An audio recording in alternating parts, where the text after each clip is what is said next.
sea, parece, o sea, no se inventa de la nada que de repente existían los nazis, ¿no?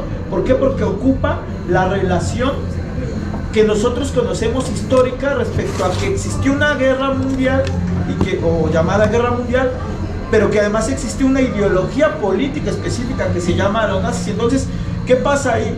Nosotros conocemos todo lo que existe en El hombre en el castillo, perdón, si algunos no lo conocen, ahorita en algún momento hablamos más de ese texto.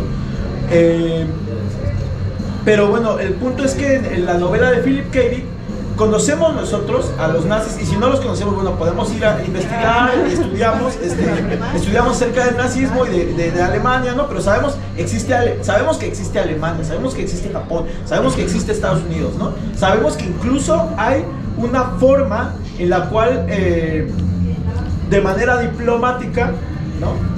Tiene que ver más con las convenciones económicas, más conveniencias económicas, existe una división política y social, pero que en realidad el momento de extrañamiento cognitivo que integra y el novum que integra, digamos, Philip K. Dick para generar esta ucronía es que, bueno, pues no ganaron la guerra los aliados, sino que la ganan los nazis, ¿no? El eje de la triple entente, ¿no? Entonces, ahí está el extrañamiento cognitivo, ¿no? Y no es que él haya generado no es que utilice una máquina para explicar y decir, ay, es que surgió una máquina que cambiaba la historia.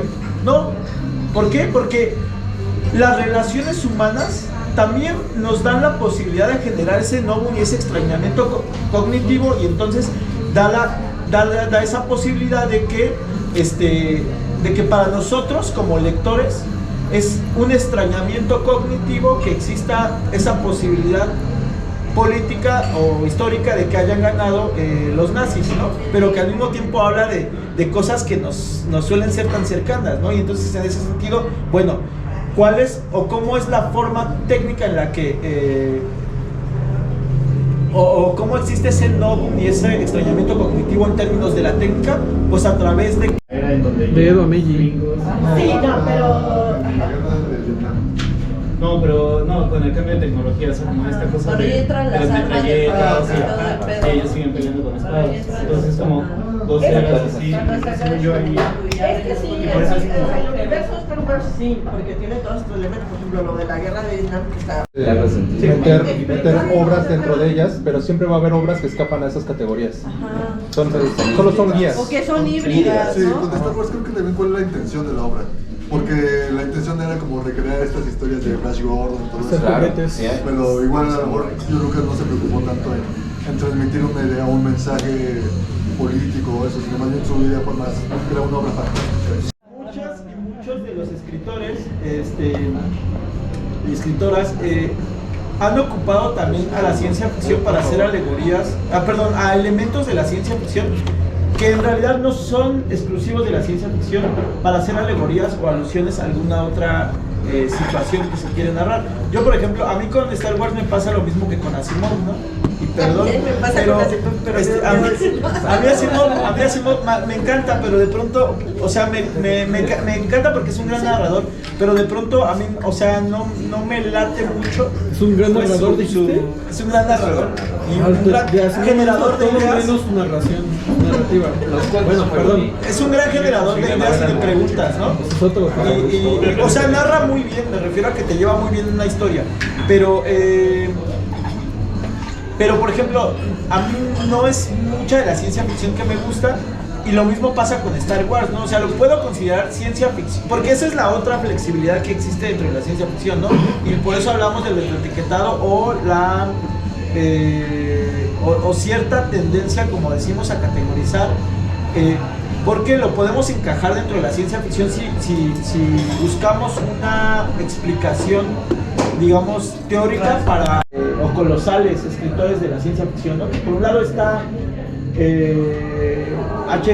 Herbert George Wells y Jules Verne, ¿no? Entonces, aquí lo interesante es cómo también desde que hubo tanta influencia, porque además escribieron muchas cosas y sus textos se empezaron a escribir.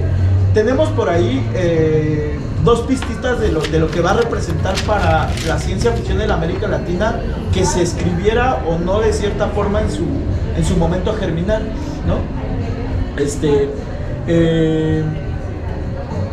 Porque por un lado está la literatura de Wells, que yo le llamo literatura de la imposibilidad técnica, ¿no? O sea, que todavía es algo más complejo que, digamos, que el empleo de la técnica, ¿no? Pero además súper inteligentísimo, ¿no? Y en el caso de Verne está la posibilidad de lo que yo llamo la expansión de la realidad, ¿no? O una realidad aumentada en cierto sentido. ¿Qué implica esto? Me explico. Las historias de Verne eran hacer cosas más grandes, ¿no? Es decir, expandir lo que ya existía en la realidad, pues hacer un barco enorme, ¿no? Utilizar un globo aerostático para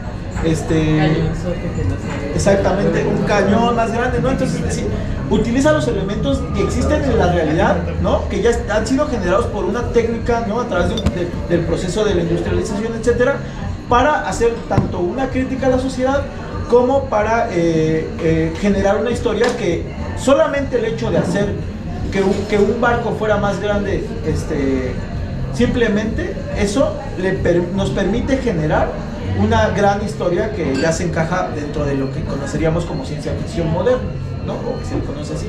Entonces, esa posibilidad de la realidad aumentada, que es el extrañamiento cognitivo y el novum, pues da para esas historias. Y en América Latina, pues se utilizó mucho este tipo de forma de la realidad aumentada, tanto que lo vimos en el texto de Iturralde, ¿no?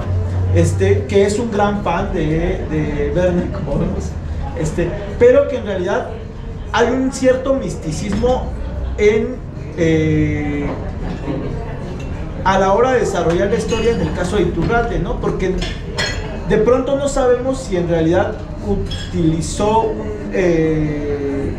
un transporte, ¿no? Aéreo, ¿no? O sea, que sí lo menciona, pero de pronto también la narración es tan difusa y tan, no sé, no es tan clara, que de pronto no sabemos si se está imaginando las cosas, porque al parecer también narra criaturas y escenarios que nos parecen completamente ensoñaciones, porque también va haciendo alusiones a cómo podríamos explorar en la luna y cómo se imaginarían otras criaturas de otros planetas, ¿no? Y entonces, en este sentido hay cierta misticismo, porque no es como solamente utilizar algo,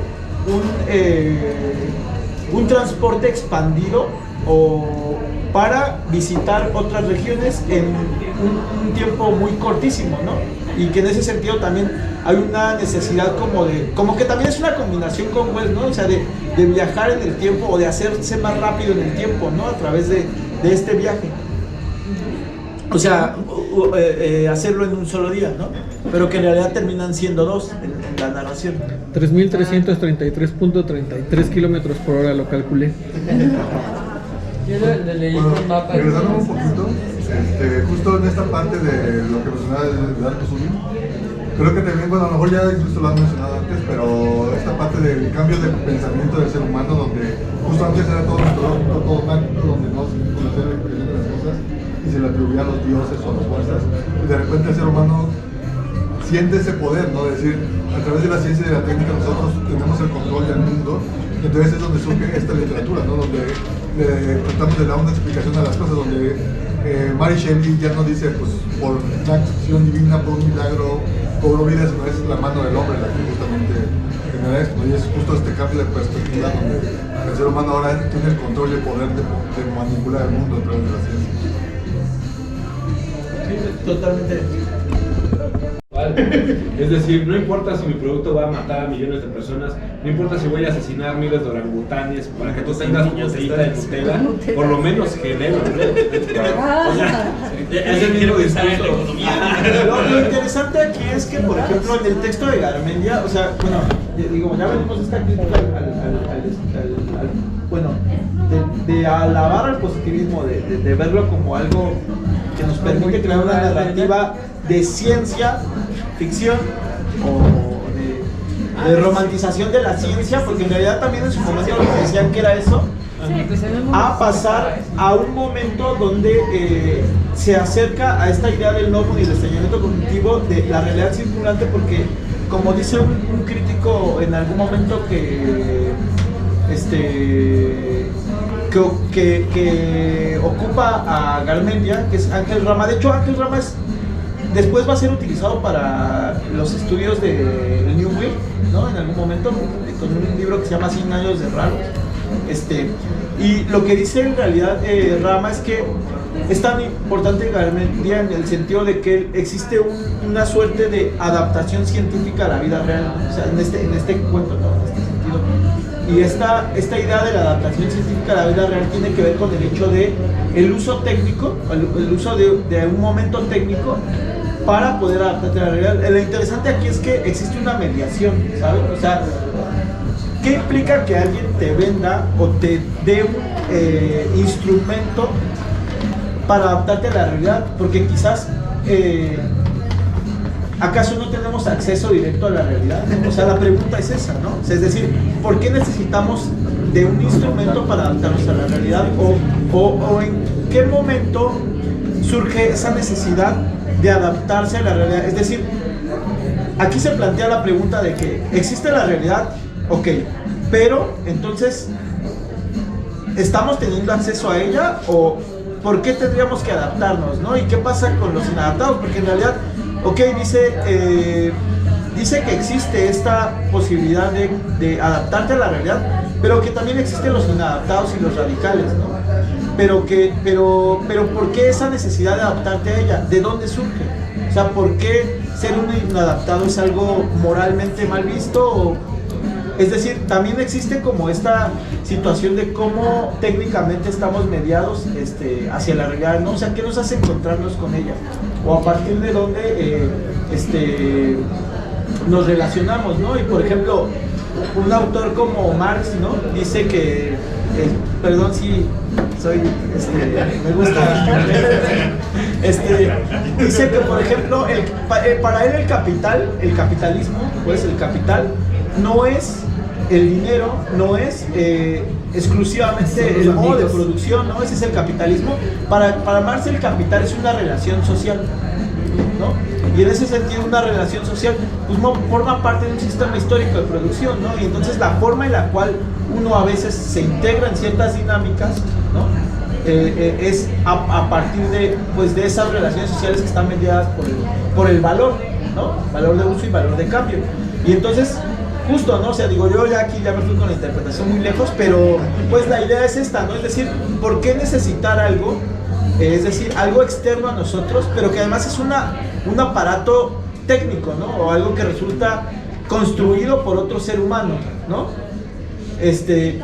Para adaptarte a la realidad y para poder entenderte con esos que están adaptados a la realidad y para formar y ser parte de esa realidad circundante, ¿no? Pero además es una realidad circundante, es decir, que no necesariamente está enfrente de ti, ¿no? O sea, que circunda, ¿no? Pero... No sé, hay un cuento de Philip K. Dick donde las cosas son al revés, ¿no? O sea, uno prueba una sustancia y empieza a ver cosas así súper ojetes y súper horribles. De la fe de nuestros padres. Ajá, exactamente, de la fe de nuestros padres, y acaba descubriendo que esa es la realidad, ¿no? O sea, que en realidad todo el tiempo todo el mundo estaba drogado y lo que él había visto tomando las pastillas clandestinas era la verdad. Pues también podría pensarse. Ok, claro. Ese cuento de Dick está bien chido. Aparte, lo escribió en ácido para demostrar un punto. Y aparte, bueno, justo tiene que ver con todo lo que está ahí alrededor de bueno, o sea, a final de cuentas, la ciencia ficción habla de la realidad, ¿no? Y no necesariamente tiene que hablar del futuro, ¿no? O encontrarse en algo que no tendríamos o en algo que tiene que explicarse, mejor dicho, ¿no? Es decir, aquí jamás se explica, ¿no? Pues de dónde sacó esta máquina, por qué la construyó, cómo es que funciona. No existe absolutamente nada de eso. Y vamos a encontrar que mucha de la ciencia, y esto ya tiene que ver más con la ciencia ficción latinoamericana, mucha de la ciencia ficción latinoamericana a veces sucede de esa forma, es decir, a veces no existen estas explicaciones como de saber por qué existe esto, ¿no? Sino que conocemos todo lo demás, ¿no? Y cómo funcionan las relaciones sociales convencionales como las conocemos, pero ese novum, que en este caso es el aparato, pues nos otorga la posibilidad de pensar que existe una realidad completamente distinta a la de nosotros, ¿no? Pero sin embargo, a veces cuando pensamos en una ficción o en un escrito, en un cuento, en una novela, pues también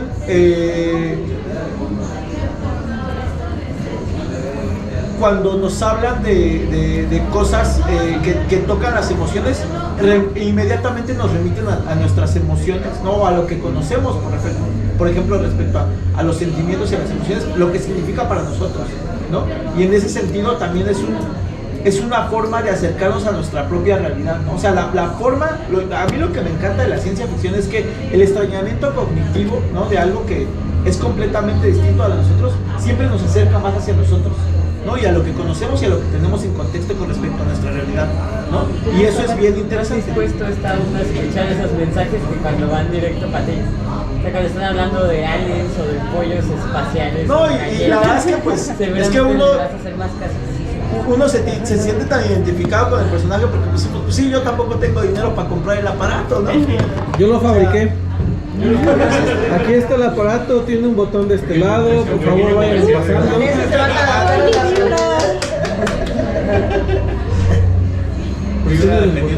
Y bueno, yo les quería nada más también para no dejarlas están tomando muestras como para no dejar de lado como por qué leer estos cuentos, también como que tengan en cuenta ciertas directrices, ¿no? Que también, si se dan cuenta, pasamos de cuentos larguísimos a cuentos bien cortitos, ¿no? O sea, porque los primeros cuentos, bueno, el de Juana Manuela Gorriti es el más viejo, ¿no? Ese es de 1800, lo editaron después de su muerte. De los primeros de la ciencia ficción es que también se veía como un hecho inusual de que las mujeres fuesen. Pero además no hay mujeres, claro. No hay tantas mujeres en los. Pero por ejemplo, en el primero de Holberg, la malvada, bueno, Clara es mujer, pero para él es extraño que ella sea tan ridícula y sepa tantas cosas, ¿no? Y en el caso también del cuento de ella, de Juana, de quien escucha de Juana Manuela, ajá, también justo una de las cosas extrañas o sobresalientes del cuento es que la mujer claro, está cagado porque pues también quiere decir que también es temporal, ¿no? O sea, que igual en ese tiempo se veía muy raro que las mujeres hicieran esas cosas y ahorita ya igual esa parte no nos parece como tan extraña, pero puede ser que para el tiempo en el que se escribió el cuento sí fuera como la parte era muy la hipnosis. Conforme se avanza en el tiempo, las cosas que le pasaban impensables de repente ya son casi brujas. Sí, en el caso de las mujeres usan conocimiento de las mujeres se ve mucho en los dos, ¿no? En el Eduardo y en el de Juana Manuela, que ya son malvadas, científicas, brillantes, y eso es extraño con los cuentos, ¿no? Y ahorita a mí ya no es extraño que no haya una mujer brillante, malvada, ¿no? Claro. Pero porque ya avanzamos, ¿no? Igual que tal vez en unos 100 años se me va a hacer, a todos se me va a hacer. Justamente vamos a ver también cómo el papel de la mujer dentro de la literatura pues va a cambiar bastante, ¿no? O sea, por ejemplo, a mí me encanta mucho una frase de una escritora que se llama Joanna Ross, que es una de las grandes escritoras de feministas de ciencia ficción o de ciencia ficción feminista, que incluso se llegó a tener discusiones fuertes con Ursula Le Guin. Octavia Bloten igual también tuvo discusiones con Ursula Le Guin respecto pues, al feminismo y la ciencia ficción.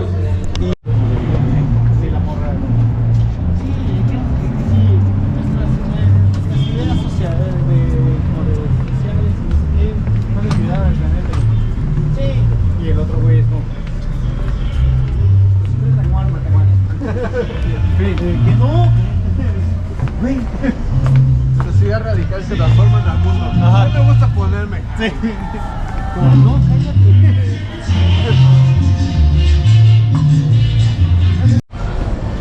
Venimos regresando del taller de ciencia ficción. Somos una mamada. Bueno, tal vez todos menos Nico y Juan, porque son los únicos que no se pusieron hasta la madre. O tal vez solamente yo me puse hasta la madre.